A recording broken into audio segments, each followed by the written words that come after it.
Today we are looking at a case from the mid-19th century, so sit back as we go to Sweden. Anders Lindbäck was born on the 22nd of December 1803 in the small town of Brulanda in the western part of Sweden.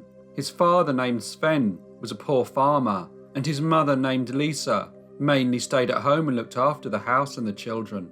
At the time when Anders was born, the majority of people in Sweden lived in rural locations, many working in farming, and young Anders had an impoverished childhood. The family would often move from one parish to another, and sometimes their circumstances meant that they had to beg on the streets to try and make ends meet. At the time, Sweden was going through a period of change. Wars with Russia between 1808 and 1809, and with Denmark in 1814, affected the country, both socially and economically. And although the majority of people continued to live in their traditional communities, the country also saw an increase in urban growth. Anders was a clever child who liked to study. Sweden had developed a progressive education system, and in 1807 they reformed the curriculum. Latin was no longer taught as the major language and replaced by German and French. The focus on the importance of mathematics was also increased. Anders embraced his studies and tried to take advantage of all the educational opportunities available. Impressed by his enthusiasm to learn, his rich uncle, named Johan Nordahl, started to finance his education. However, in 1821, tragedy struck the family when Anders' mother died. This was followed a year later, in 1822, by his father becoming ill and also dying. So at 19 years old, he had lost both his parents. At the time of his father's death, Anders was studying in the beautiful city of Vänersborg, situated on the banks of Lake Vänern, the largest lake in Sweden. However, in 1824, he moved on to Skara, which is one of the country's oldest cities, and one which has a long educational and religious history. Here he studied at the cathedral school. He seemed devoted to his studies, and this pleased his uncle, who was also a priest, and who very much hoped that his nephew would one day follow the same path. In February 1829, Anders gained a place to study at the prestigious University of Uppsala. This was a wonderful opportunity for him, as this was the oldest university in Scandinavia and was filled with scholars not just from Sweden, but from other parts of Europe. He would spend many hours speaking to his colleagues about the political and economical issues that affected the continent. In 1830, a revolution broke out in Belgium, who wanted independence from the Netherlands. The same year in Poland, the November Uprising took place, which was an armed rebellion in the heartland of partitioned Poland against the Russian Empire. And in Italy, the revolutionary sentiment in favour of the country being unified began to experience a resurgence. Anders read about all of these events and often discussed them with like-minded scholars in Uppsala. He graduated from the university in 1831, and on the 19th of December, he was ordained as a priest. He was sent to Dalsland to work in the parish of Skallerud, where he stayed for 30 years, before being given a parish of his own in 1862. The parish he was given was a parish of Silbordal. It was very small, and the majority of parishioners were poor farm workers, many who had very little education. This was very different to his previous parish, which was in a far more affluent area. But Anders was pleased to take up the role of a priest and be able to work in his own little community. He was determined to make an impact and help the people live better lives. He wanted to improve the children's education and tackle the poor conditions in which many of them lived. He remembered his own impoverished childhood, and he hoped that he could bring more prosperity to the parish. The gentleman who offered him his position was Johan Ågren, who had a young niece named Joanna, who seemed very fond of the priest. But when Johan Ågren died, his niece Joanna asked Anders if he would like to buy the farm at a very cheap price, but only on the condition that she could continue to live there. This seemed a very good opportunity, and he started living on the farm with his wife and Joanna. Initially, he was popular with both the poor and wealthy in the community. He was considered to be a good, fair and generous man who would spend time with the sick and elderly, regardless of their social standing. He started a campaign against alcoholism and would always include this in his sermons. At the time, alcohol was highly popular amongst Swedes. Many home distilleries had been developed using a tremendous amount of grain and potatoes that otherwise would have been consumed as food. Many men liked to drink, but it was rare that women drank, as it was widely considered to be inappropriate. This campaign against alcohol, however, started to upset some of the wealthy and influential people who made money from producing and selling it. His congregation predominantly consisted of the parish's poor community, of which 40 of them received church support. This was a burden for the parish, and Anders was determined to reduce costs and expenses by introducing more regulation. He considered himself to be a social enhancer, and his supporters described his new ideas as pioneering, while his opponents thought of him to be a hypocritical person. But he needed to reduce the costs that the church were bearing. He set up an advisory board and implemented a set of strict rules designed to reduce the church's monthly expenditure, increase its income, and improve standards for all the community. Some of his ideas involved spying on the parishioners. He also introduced fees for weddings, baptisms, and burials. Silbordol soon became a parish where the priest was the most powerful resident.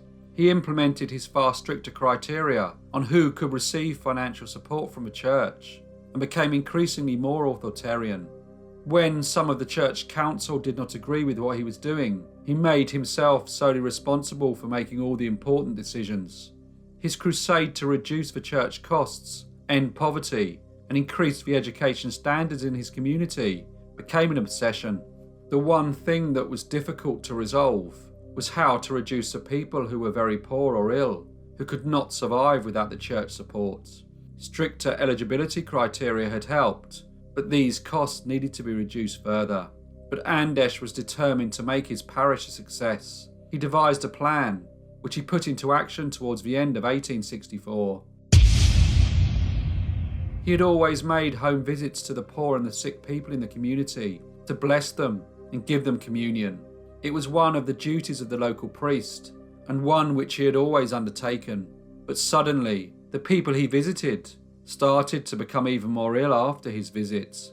The blessing did not work, and many complained of severe stomach pain. On the 19th of October, 1864, a widow named Corin Persdotter died suddenly after receiving communion from the priest. And the following month, on the 30th of November, a poor farm worker named Nils Pettersson suffered the same fate. Anders comforted their families, sorted out the death certificates with the local doctor, and made the necessary funeral arrangements. In both cases, the cause of death was recorded as natural causes.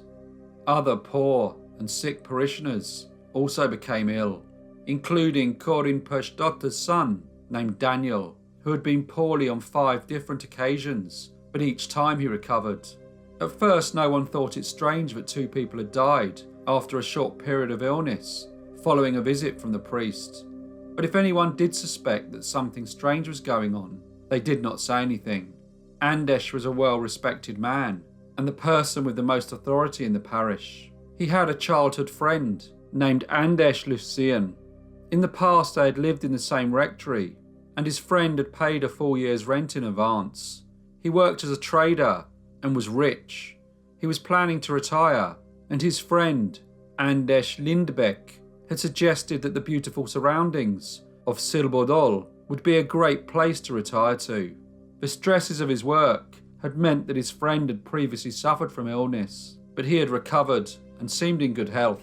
He was often seen walking around the village. However, on December the 15th, 1864, he suddenly died.